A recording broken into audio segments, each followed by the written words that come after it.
This is a rather simple and broad paper about an artist who's very well known in Canadian art history, unlike many of the topics we've been hearing about. Molly Lamb Bobak. Molly Lamb, at the time she did the work I want to consider. But I would like to bring some attention to these works in particular because they deserve, like so much of what we've been seeing, to be much better known. First, a little background.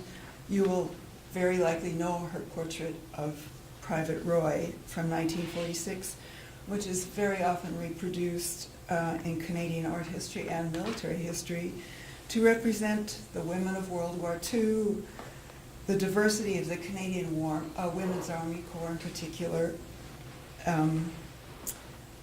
Molly Lamb's pioneering role as the country's first official female war artist, and her very high level of accomplishment as a painter on assignment.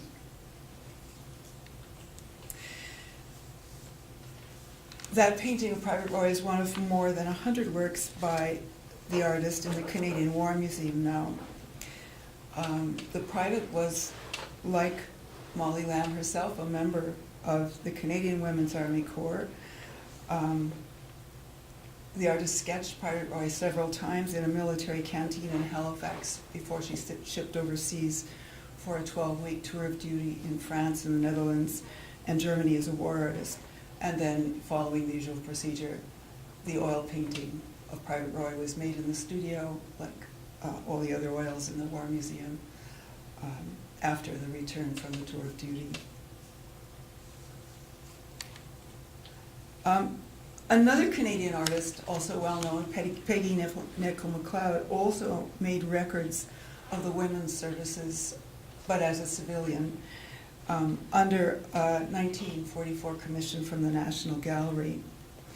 Like the Private Roy portrait, these pictures by Nichol are vibrant and declarative of female strength, and Nichol writing for Canadian Art magazine about the experience of seeing the women of the Canadian forces, mostly in the streets of Ottawa actually, uses language that matches the paintings. And in fact, she mythologizes the women. One she describes as a Britannia-like CWAHI. She spoke also of a parade of the blue Dianas of the Air Force behind their leading Diana. And elsewhere she wrote, with glittering eyes, sharp, smart, and tall, 3 officers fling along in summer blue, 3 tricorns sailing across a sea of pavement. But Nichol admires them from her distance, having been called to Ottawa to do this work and knowing she had little to go on but their appearances, so vividly described. Molly Lamb Bobak, on the other hand, was, as Estelle just pointed out, one of the military herself. She was one of them, and that is very important to the group of works I want to show you. Private Roy, again, for Bobak and for all the other artists working under the Canadian War Records Program, there was a set of broad guidelines that applied equally to modern and to academic artists. And those guidelines directed them to not so much do the kind of history painting that characterized World War I war records, but towards a consideration of the whole experience of the war for those who were in it, the Canadians, that is, who were in it, and of the spirit and character of these men. The guidelines can readily be seen to embrace portraits, as a matter of fact, especially portraits as rich in detail of setting and costume as Private Roy here. Although portraits didn't turn out to be an especially large aspect of the Canadian War records, and this is the only oil portrait that Molly Lamb Bobak did. The committee that ran the program from Ottawa included historical officers from each branch, each of the 3 branches of the services, and they naturally concerned themselves with accuracy, uniforms, medals, that kind of thing. But still, the mandate was really quite broad for most war artists. Molly Lamb, and she was still Molly Lamb, finally got her commission as a war artist in mid-1945. Although, as Brian Foss points out in an essay on her war work, she had been given supplies by the War Artist Selection Committee already the previous autumn. By the time she got this commission to paint CWAC activities on and off duty, she was really very familiar with those activities. This familiarity was first depicted in a remarkable document that she called W110278. That was her service number. Begun upon her enlistment in November 1942. At that point, she was 20 years old and just out of a 4-year stint in art school. The CWAC had been formed only the previous year. Molly Lamb continued working on this project for 2.5 years throughout her various postings in Canada. In fact, it could be seen in one way as an illustrated travel account.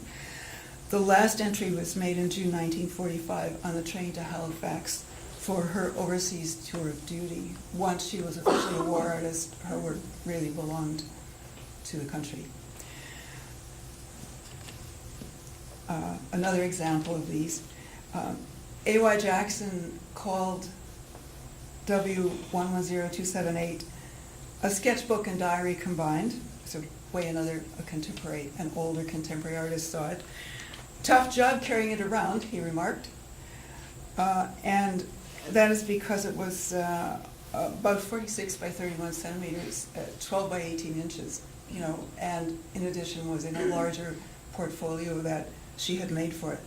A good portfolio, I have to add, because these pages are in for the most part, in superb condition in the archives. The artist herself said that it was drawings of army life and personal adventures. Carolyn Gossage, who published an edited version of it in 1992, said that it was styled as if it were a daily broadsheet, which is a very useful way of thinking about it. There are 147 of these sheets, with an additional 48 single sheet sketches interleaved among its pages. And it's in those additional sheets that the works that I'm going to be showing you are found primarily. So most of W110278 does have this daily broadsheet character, this combination of caricature and text. The humor is often self-deprecating. Lamb remarked much later, I think the humor in poking fun at myself and the situations I shared with the others who enlisted in the Canadian Women's Army Corps came partly from an inferiority complex. What I take from that, though, primarily is the word shared. The first audience for these broadsheets were the CWACs themselves. It's known that she pinned them up on the bulletin board in the barracks so that everybody could get a chuckle over them. And as a matter of fact, most of the sheets do have tiny pinholes in the upper corners, so that is what happened to them. A great many of the CWACs were as young as Lamb, and like Lamb, they were away from home from the first time, really. The pages promoted camaraderie within the ranks, and that was an aspect of Army life that Lamb seemed especially to have treasured and embraced. In her memoir, which she wrote late in her life, she said, "By Christmas, we of the Canadian Women's Army Corps were all good friends. All good friends. It was as though we'd always all lived together in this curious style, marching about with arms swinging, shining buttons, having drill, learning about VD and first aid, and singing inane songs." So that spirit really is what underlies the drawings that I'd like to show you now. There's one more page of the very end of the broadsheets. A kind of Last Supper in the middle there with her colleagues. So finally, to the drawings. They are portrait drawings.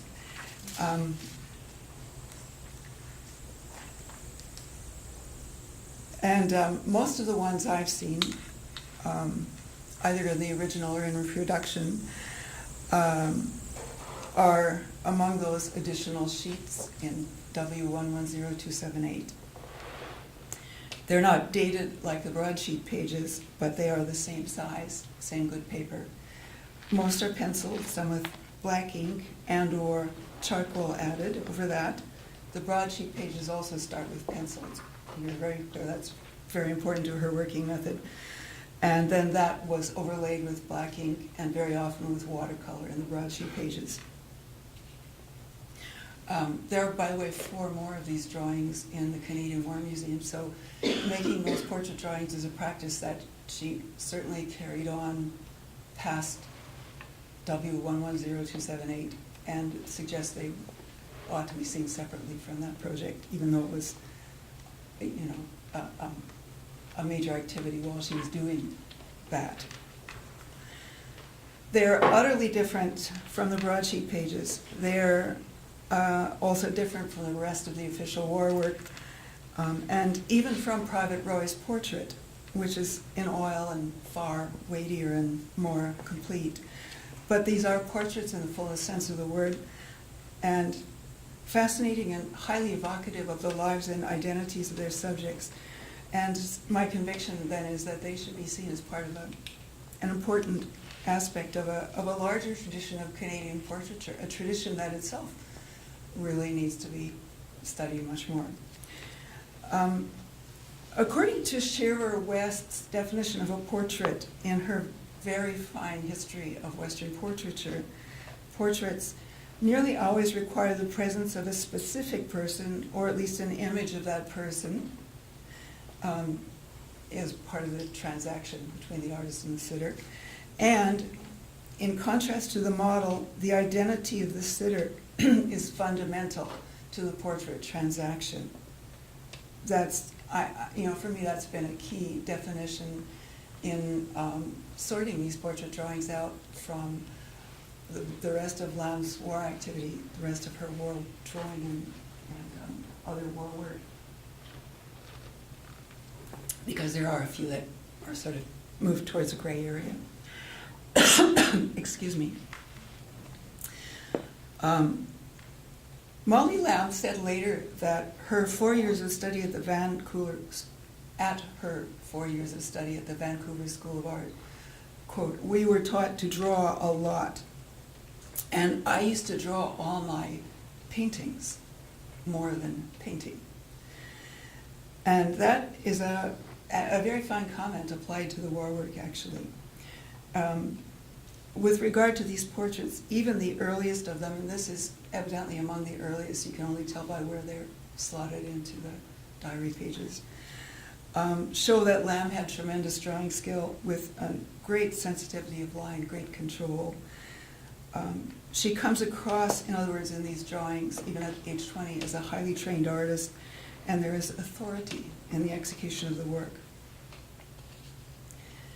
It's useful to keep in mind another point made by Shearer West, that there had always existed a continuum in portraiture that runs from emphasis on an individual's uniqueness to the representation of a type. Another continuum also running from a focus on inner life to the display of social position through accumulated possessions, clothing, etc. In this example, and in Lamb's portrait drawings more generally, there is an emphasis on uniqueness. It's one of the things that makes them so different from the broadsheet pages, and also from, for instance, the work you saw by Peggy MacLeod, who wasn't making portraits. The uniqueness is brought out here in the very way in which this sitter resists being a type, resists being just any CWAC. And of course that's a particular challenge within the regimented life of the military. The heaviness of her coveralls somehow does not diminish her, even though she has perhaps a smaller than average body, and she occupies her chair with as much aplomb as any male sitter for, say, a portrait drawing by Ingres. I mean, why not be bold here? Some of the drawings do tend more towards type than uniqueness, and these are two examples. But even here, the bodies in particular, rather than the faces, are expressive of individuality and posture and in gesture.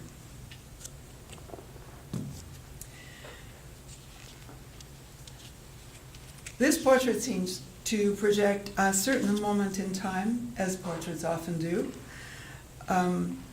Here it's a moment of waiting, and the setting strengthens that sense in its barrenness, with the CWAC in her greatcoat positioned at the edge of an almost grid-like composition with her kit on the bench beside her. The only decorations are official posters. The larger of the two on the door there is Lamb's version of an anti-gossip poster produced by the Wartime Information Board in 1941.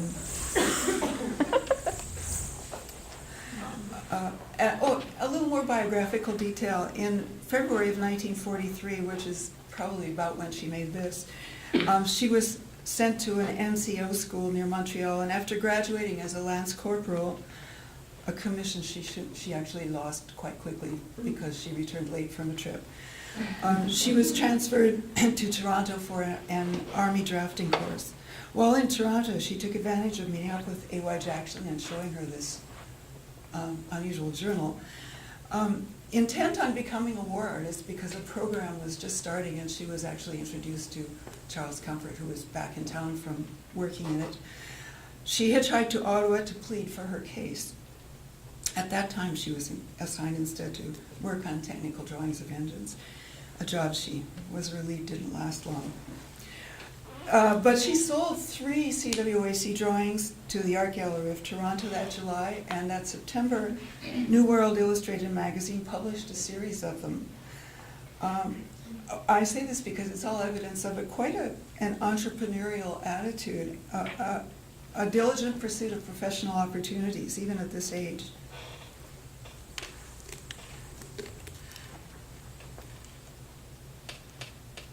On Shearer West's continuum from inner life to portrait as reflective of social status, Lamb's CWACs in off-duty moments tend towards inner life, and I show you this one, which I find particularly fine, and another of a different CWAC reading.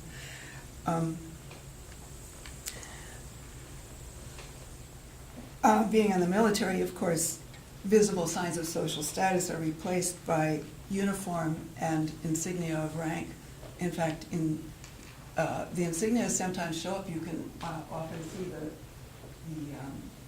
image of Athena, which was the insignia of the CWAC on the buttons of the uniform, the dress tunic anyway.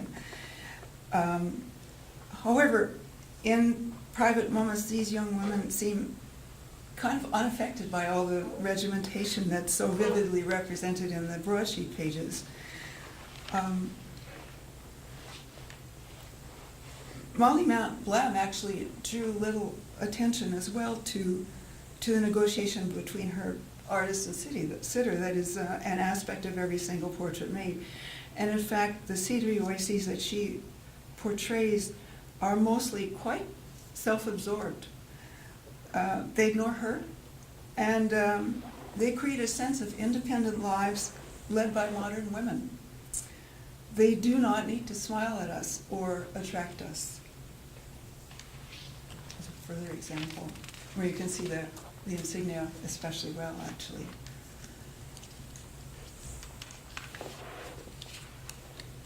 And another sketchier one.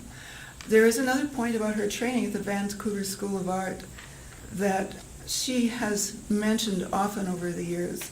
First of all, we talked about the importance of drawing as a practice there for her, especially under Jack Shadbolt. Overall, the training was highly academic in the school, but in her second year, she began working with Jack Shadbolt, and he drew voraciously as a modern, and she said, taking the class from Jack hit me at just the right time. Jack taught form and structure, but he didn't insist you do it this way, his way. He would tell you how the bones and muscles worked in a foot, and you'd draw them. He was the biggest influence I had. And it's worth kind of looking at a couple of things by Jack Shadbolt done during the years when she was at the Vancouver School of Art with him. I think Lamb's long lines in this portrait of, in this case, Private Margaret Herbert, identified. The lines that both sum up and expressively distort a little may be a result of that encounter with Shadbolt. And in any case, they certainly reflect familiarity with the modern tradition of drawing as practiced by Picasso. Here we have his 1915 portrait of Vollard. Of course, we know he was continually measuring himself against the greats of Western art history, including another portrait of Madame Patry from during the World War, and Matisse, and a portrait. So all of that, I think we can see as background for Lamb's own work. And again, then in this one, we have an example of tremendous confidence, both of the artist and the sitter, a confidence that suggests both intimacy and great respect. You know, there is an atmosphere of equality within which Molly Lamb seemed really intent on working when she did these portrait drawings of sea wax.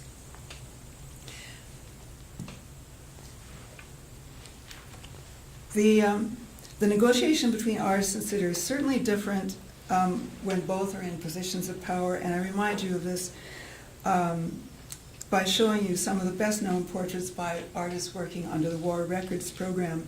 Charles Comfort's portrait, Major Charles Comfort's portrait of Major Will Ogilvie and other artists, and a Flight Lieutenant Carl Schaefer of S.J. Ford, all in full battle dress. Major Comfort himself in watercolor.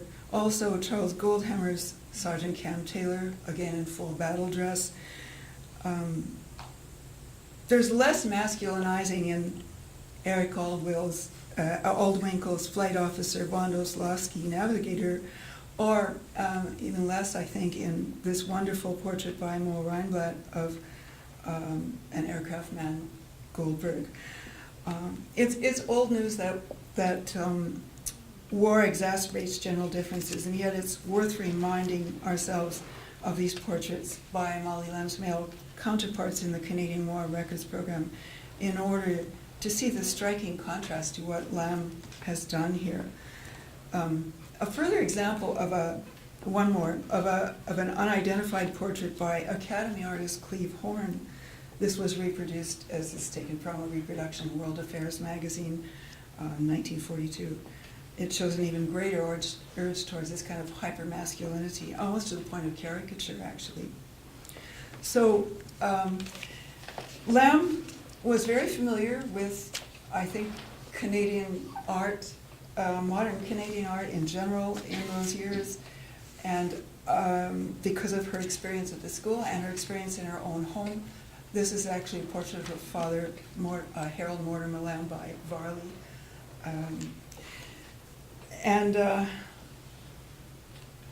Because of the time, because the session is going to end soon, I'm not going to do what I had planned, and which was to sort of speak about a whole series of portraits by modern Canadian artists. So I will simply end by showing you one more piece by Molly Lamb from among these portrait drawings. One of someone she in the diary, in the broadsheets, just calls Hubbard, but here she identifies her as Private Margaret Hubbard from Barrie. She would go home on 48-hour leaves to Barrie with Hubbard, and they would hang out together. And this one obviously was done at home because there's this huge emphasis on all the curves of a home, so different from the straight lines and regimentation of the military portraits. But in all of them, there's this extraordinary exploration of the humanity of the young women who sat for Molly Lamb during those years. A search that, in its quietness, has been overshadowed by the broadsheets, by her own official war work, not to mention the work of her male colleagues in the military, but it should be known much better.